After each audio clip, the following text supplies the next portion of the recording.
On a rainy Sunday morning, I overheard my wife on the phone with her college roommate. He thinks I'm proud of him. I'm ashamed. I tell everyone he's just a temporary step until I'm ready for the real thing. I was bringing her coffee. I stopped mid-step. 2 weeks later, she walked into a silent living room and whispered, "Why aren't they talking to me?"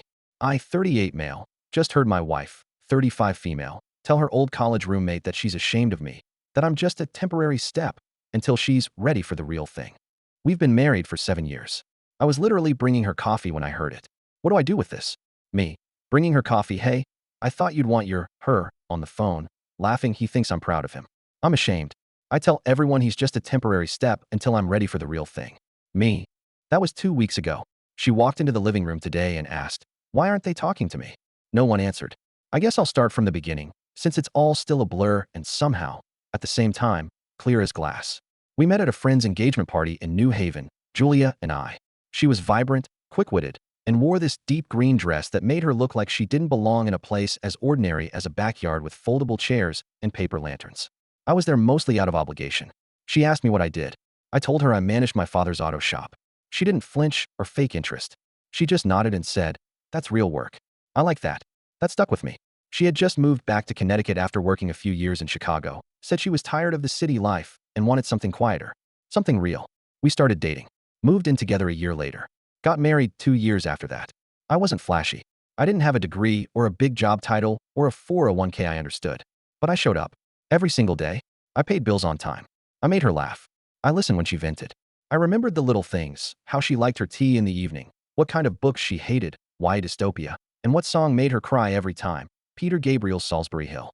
We had what I thought was a quiet, stable love. The kind that wasn't headline material, but it was steady, warm, and real. We shared a life in our brick house in West Hartford, one with a small vegetable garden out back and a leaky bathroom faucet that I never quite got around to fixing. There were signs, looking back, things I didn't register at the time. She started dressing up more for work, even on casual Fridays. She began picking up more overnight trips to New York and Boston, client meetings that often extended into Sundays. She pulled away from my family slowly, first skipping Sunday dinners, then forgetting birthdays.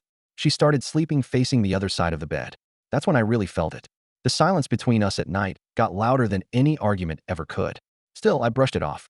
I chalked it up to work stress, or maybe just time. Marriages change, right? People grow. Maybe we just needed a weekend away, or a longer conversation. I wasn't going to panic over space. I'm not a panicked guy. Then came that rainy Sunday morning. It was the kind of overcast morning we used to love. A record spinning in the background, rain tapping softly against the windows, the smell of fresh coffee in the kitchen.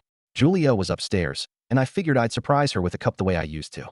I walked quietly, careful not to spill, and as I approached the guest room, I heard her voice. She was laughing, lightly, on the phone with someone. And then I heard her say it, casually, effortlessly, like it was just a fact of life. "He thinks I'm proud of him. I'm ashamed. I tell everyone he's just a temporary step until I'm ready for the real thing." I stopped, mid-step. I didn't even feel the hot coffee drip onto my wrist. I waited. Maybe she was talking about someone else. Maybe it wasn't what it sounded like. But then she said, "No, seriously. I can't do this much longer. It feels like I'm babysitting a life I don't want." And the person on the other end, probably Madeline, her college roommate, laughed. Julia laughed too. I turned around, walked downstairs, poured the coffee out. Then I sat at the kitchen table for what felt like forever. I didn't confront her that day. I didn't know how. What do you even say to that? I tried to act normal. She didn't notice. That hurt the most. For the next 2 weeks, I went through the motions. I cooked dinner. I asked her how her day was. I kissed her forehead in the morning. But I also watched her closely. Studied the way she texted with a slight smile she didn't try to hide. Listening to the way her laugh didn't sound like it belonged in the same house with me anymore. I told my brother Joel a week later. Just laid it all out. We were sitting in his garage, having beers, the way we've done since we were kids. I didn't cry. I didn't rage. I just said, "She said she's ashamed of me." He didn't say anything for a while. Then, "What are you gonna do?" I didn't know, but I knew I couldn't pretend. So I stopped pretending. I invited my family over that Sunday for brunch. Something we hadn't done in a long time. Everyone came, my parents, Joel and his wife Mara, even my cousin Frankie, who usually never shows. I set the table, made eggs, muffins, and bacon. Julia came downstairs late, wearing her favorite gray sweater and a distracted expression. Everyone saw her. No one said anything. She blinked. "Morning," she said, glancing around. There were polite nods. That was it. She sat down next to me. The silence was thick. 10 minutes passed. She cleared her throat. "Why aren't they talking to me?" No one looked up. She asked again, Quieter this time. Why aren't they talking to me? I turned to her and said, calmly, maybe they're ashamed. Her face crumpled just a bit. Not in a full collapse, but like something in her just fractured. My family didn't stay long. They left their plates and walked out without saying goodbye. She stood in the kitchen afterward, not moving. Later that night, she asked if I was going to leave. I told her I hadn't decided yet. That shook her more than yelling would have. She started trying after that, making my favorite meals, asking about my day, suggesting we go out to dinner. Like she was trying to rewind a tape she had already taped over. I didn't reject her, but I didn't play along either, because I couldn't unhear it. She eventually confessed, in pieces. There was someone else. A guy she reconnected with at a design conference last fall. They hadn't done anything, she said. But it was emotional. She had thought about it. A lot. She cried when she said that. Like it made it better that she hadn't physically cheated. I didn't yell. Didn't ask for details. All I could think was, why did you marry me at all? And, was I really just a waiting room for you? That's where things stand now. She's still in the house. I'm still going to work, fixing brakes, changing oil, making small talk with customers who have no idea my life's in freefall. She says she wants to go to counseling. I said I'd think about it. But honestly, I don't know if I can come back from hearing someone laugh about how embarrassed they are to be with me. Even if she changes. Even if she says all the right things now. Something's gone. Some thread that tied me to her, it snapped. And even if you tie it back together, it's never the same thread. Anyway, that's where I'm at. If anyone's got insight or has lived through something like this, I'm all ears. The next few days felt like walking around a house that didn't belong to me anymore. Nothing had physically changed. The pictures were still on the walls, her slippers still by the door, the smell of her shampoo still clinging to the bathroom after she showered. But something had shifted underneath all of it. Like the foundation of the house had cracked, and we were both pretending not to notice the tilt. Julia started leaving little notes around the house. Things like, make your lunch, hope your day's okay, or miss talking with you. She never used to do that before. It wasn't her style. It felt foreign, like a borrowed language she was trying to speak without an accent. I didn't throw the notes away, but I didn't respond either. I'd come home from the shop, heat up whatever she made, eat in silence while she scrolled on her phone with one eye on me, like she was waiting for a cue she couldn't read anymore. One night, I couldn't sleep and ended up standing in the hallway just outside our bedroom. The door was ajar. She was lying in bed, staring at the ceiling. Her face looked tired in a way I hadn't seen before. Not just lack of sleep tired, spirit tired. Like someone who had finally come face to face with something they couldn't joke their way out of. I didn't go in. The next morning, she made pancakes. From scratch. She hadn't done that in years. She didn't even like pancakes, which used to be a running joke between us. I came downstairs to the smell of maple syrup and vanilla, and for a moment, it almost pulled me back into that place where things made sense. She smiled at me. A tight, cautious smile. Thought you might like these. I said thanks, sat down, and ate quietly. They were good, but they didn't taste the same. She sat across from me, not eating, just watching. After a few minutes, she said, I know I broke something. I know you probably hate me right now. I didn't respond. I didn't hate her. That was the problem. If I hated her, it would have been easier. Cleaner. But I loved her. I loved her so much it felt like a sickness now, like something that turned on me from the inside. I don't expect you to forgive me, she continued. I don't want to lose everything we built. I was stupid. I got scared. I wanted more and didn't realize I already had enough. You didn't deserve what I said. Any of it. Still, I didn't say anything. She started crying. Quiet, tight sobs like she was trying not to be dramatic. Like she didn't think she had the right to cry anymore. I got up and left the room. Not because I wanted to punish her. Because I didn't trust myself to say anything kind, and I didn't want to fake kindness just because she was crying. Later that week, she sent me a long email. Subject line, if you'll read this. She never emailed me before. We'd been married 7 years and probably had 3 email threads between us, all about taxes. It was long, thoughtful, apologetic. She talked about how she felt like her career had taken her places emotionally that she didn't know how to talk about. That reconnecting with someone from her past made her question everything. She said it wasn't about the other man. It was about the version of herself she used to be. The one who had options. The one who wasn't tired or aging or tied to a mortgage and family dinners. She said being with me had always felt safe, and she had confused safety with smallness. But now she saw the difference. She said she missed me, the real me, and she hated the woman she was 2 weeks ago. She ended the email with, I hope one day you can look at me again without hearing that sentence in your head. But that's exactly the problem. I do hear it. Every time I look at her, it's like background noise that won't shut off. He thinks I'm proud of him. I'm ashamed. You don't come back from that in 2 weeks in a batch of pancakes. I didn't reply to the email right away.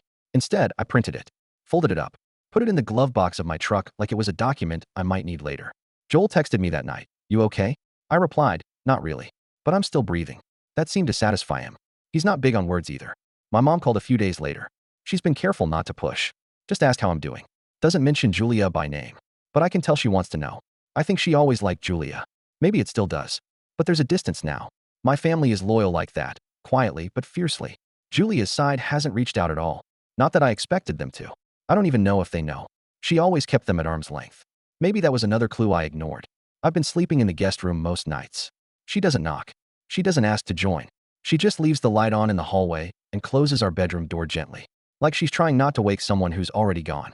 Some nights I lie awake wondering how long she was thinking those things before she said them out loud. Was it a slip? A moment of venting to a friend? Or was it her truth? The one she never had the guts to tell me to my face? The worst part is not knowing. Not just what's true and what's not, but how much of what we had was ever real.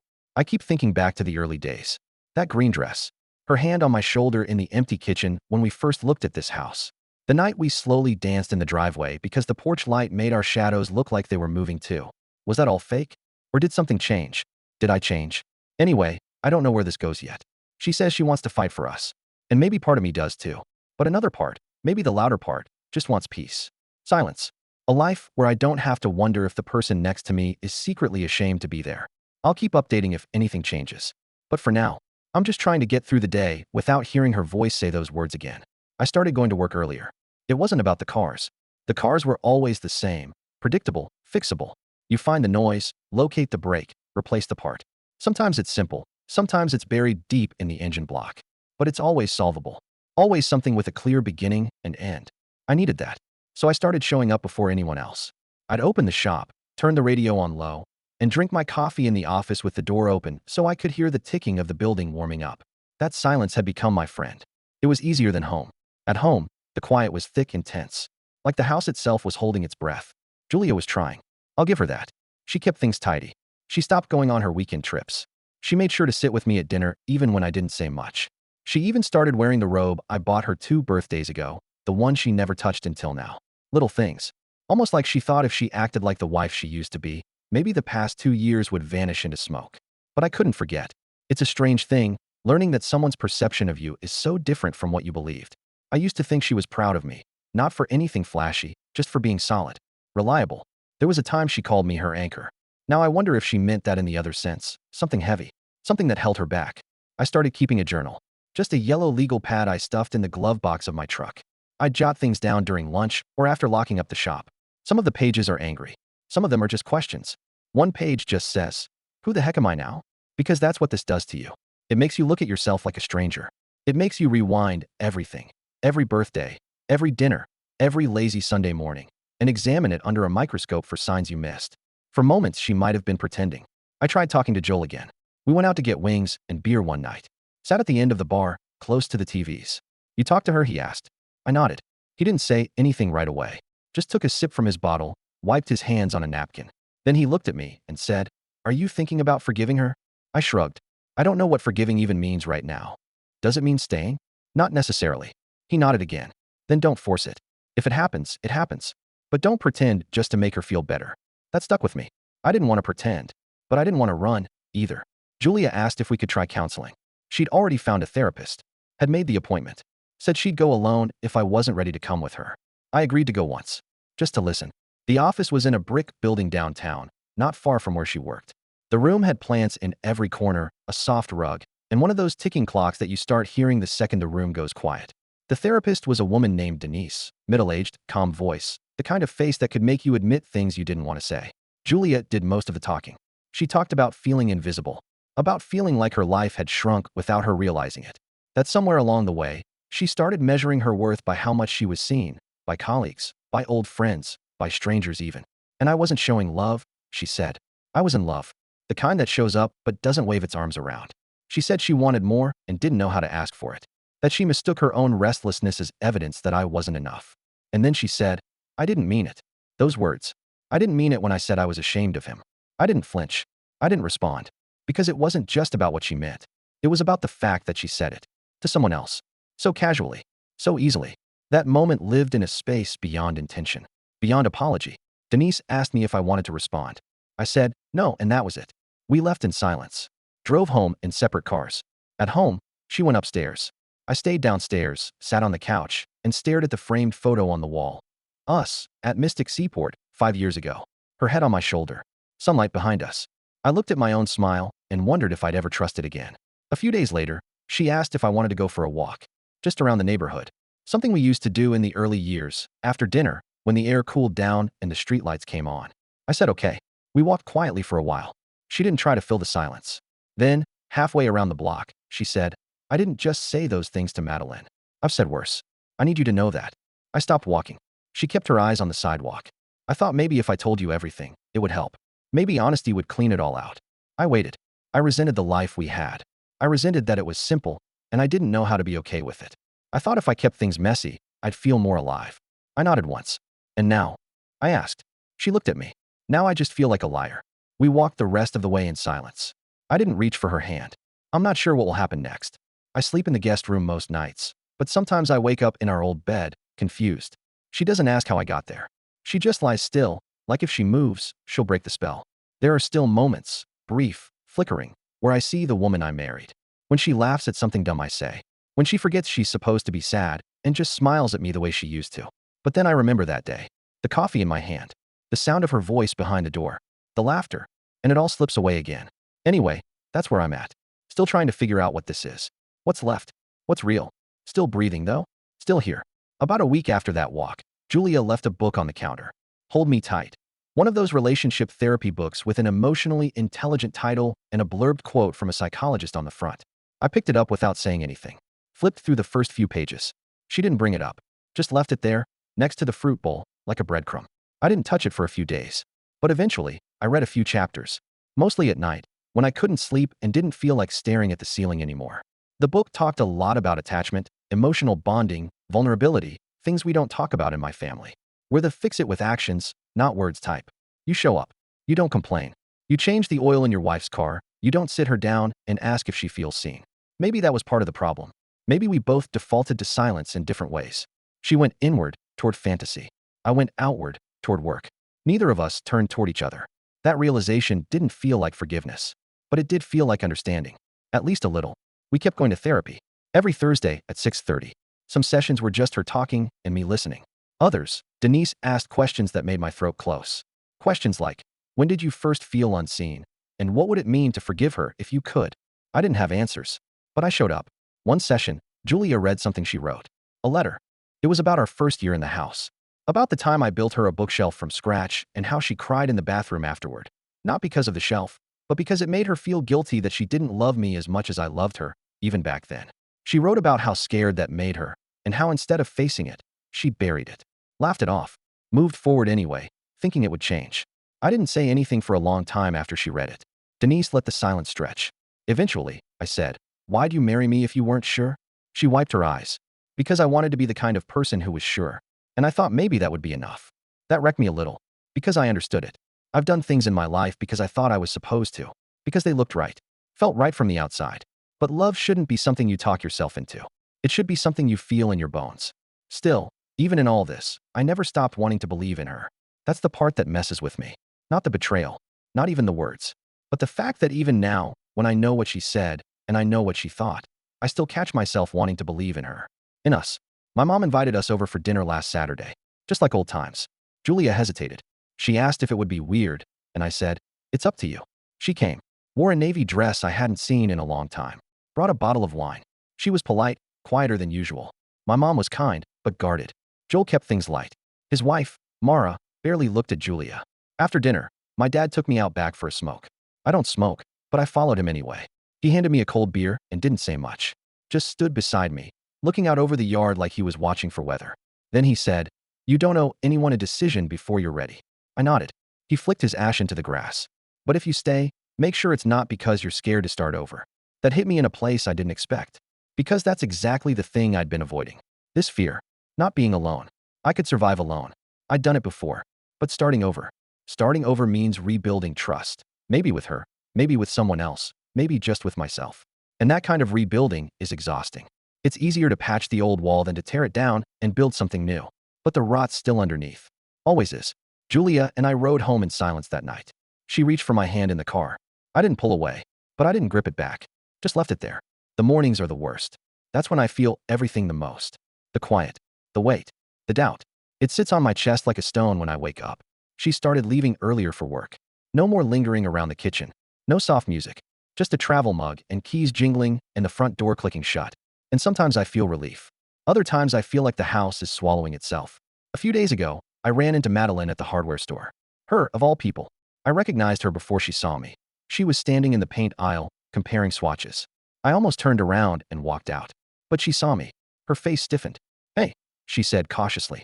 "Hey." Awkward pause. "You look good," she offered. I didn't reply. Then, out of nowhere, she said, "She's not that person anymore. At least she's trying not to be." I didn't ask her to say anything. She didn't apologize. Didn't admit her part in it. Just gave me that sentence and left it there. And honestly, it didn't help. It made me feel like everyone had a version of my wife that I didn't. And I wasn't sure which version was the real one. I'm still in the guest room most nights. I still can't unhear those words. But some nights, I catch myself looking at her through the door.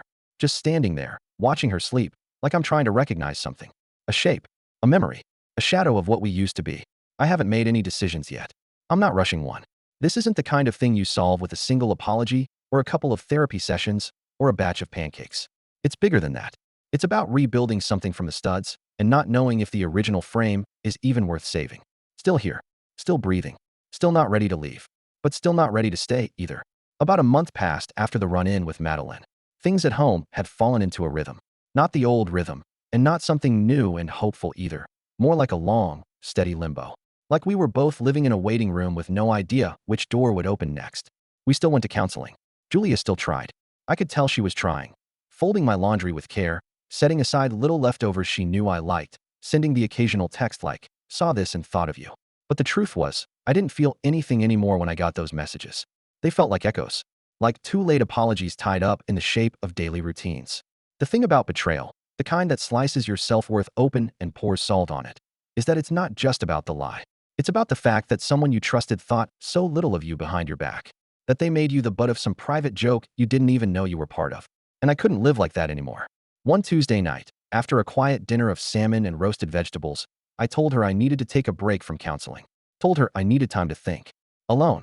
Her face tightened, but she didn't argue. She just nodded and cleared the dishes. The next morning, I packed a small bag. I called my cousin Frankie, asked if I could crash in his guest room for a few weeks. He said yes before I even finished the sentence. When I left, Julia stood in the doorway barefoot, her hand gripping the doorframe like she might fall over if she let go. She didn't cry. She just said, "Are you coming back?" And I said, "Not in the way you think." Staying at Frankie's gave me the distance I didn't realize I needed. Waking up in a house that didn't have her smell, her clothes, her toothbrush. Breathing air that wasn't filled with questions. I worked, ate, slept, and I started remembering who I was before all of this. Before being a temporary step in someone else's plan. I looked at my life and thought, I deserve better. Not just someone who loves me. Someone who respects me in the way you do when no one's watching. Someone who doesn't laugh about you on the phone with their college roommate. And that's when the idea started forming. Not revenge in the explosive, movie montage sense, but something quieter, more surgical. The kind of revenge that doesn't require shouting, just a steady hand and a long memory. I didn't want to hurt her. I wanted her to feel it, to sit in it. So, I started making plans. The first thing I did was call a real estate agent. I still had my name on the house. We owned it jointly, no prenup, no special clauses. She hadn't touched the mortgage paperwork in years. I handled all of that. I told the agent I wanted to sell. Quietly. Off market, for now. I explained the situation. He was sympathetic. The market was good. Very good. The house was worth more than we ever thought it would be. Between the backyard garden, the upgrades I had personally installed, all the work I did with my own hands, it would turn a hefty profit. Once I had the agent lined up, I hired a lawyer. A calm, no-nonsense woman named Patrice. She specialized in amicable but firm divorces. No drama. Just clean, confident execution. I told her everything. She took notes. Asked a few quiet questions. Then she said, "Are you ready to move forward?" And I said, "Yes." That same week, I returned to the house, unannounced, during one of her long work meetings. I walked through the door and stood in the kitchen. Looked around, and I realized I didn't feel a thing anymore. I went upstairs, packed the rest of my stuff. My tools, my books, the old photos of my parents. I took the bookshelf I built for her, disassembled it piece by piece. When she got home that night, she found a stack of paperwork on the kitchen table, and a note. All it said was, "You wanted the real thing. Go get it. I won't be here pretending anymore." A week later, the divorce papers were officially served. No shouting, no begging. She called twice, left voicemails I didn't listen to, then sent one last text. "You really won't talk to me?" I didn't reply, because there was nothing left to say. The house sold within 2 weeks. My share of the profits? Substantial. Enough to put a down payment on a beautiful craftsman-style fixer-upper closer to the shoreline. Still Connecticut, but far enough from the old ghosts. I renovated it with my own hands. Every plank, every nail, every damn door frame. I started my own shop, too. Left my dad's business on good terms. Opened up Taylor & Sons Auto and Restoration. Hired a couple of young guys who needed a break. Taught them what my dad taught me. It took time, but I started to smile again. Started to sleep through the night. Started to trust myself again. A year later, I heard from Joel that Julia was still in town. Still working the same job. Still living in a small apartment downtown. The guy she'd reconnected with? Didn't pan out. Madeline had stopped talking to her, apparently. Some kind of falling out. I didn't dig into it. Didn't care. Because the real revenge? It wasn't selling the house. It wasn't walking away without looking back. It was building a life she never gets to be part of again. The kind of life she didn't believe I was capable of. The kind of happiness that doesn't need an audience or approval or apology. She thought I was a stepping stone, but I was on the road, and she walked herself off it. If you've ever been through something like this, where someone made you feel small for loving them, know this: you don't need to destroy them to win. You just have to stop giving them the chance to diminish you. And then, quietly, steadily, become everything they couldn't see in you. That's the most satisfying ending there is.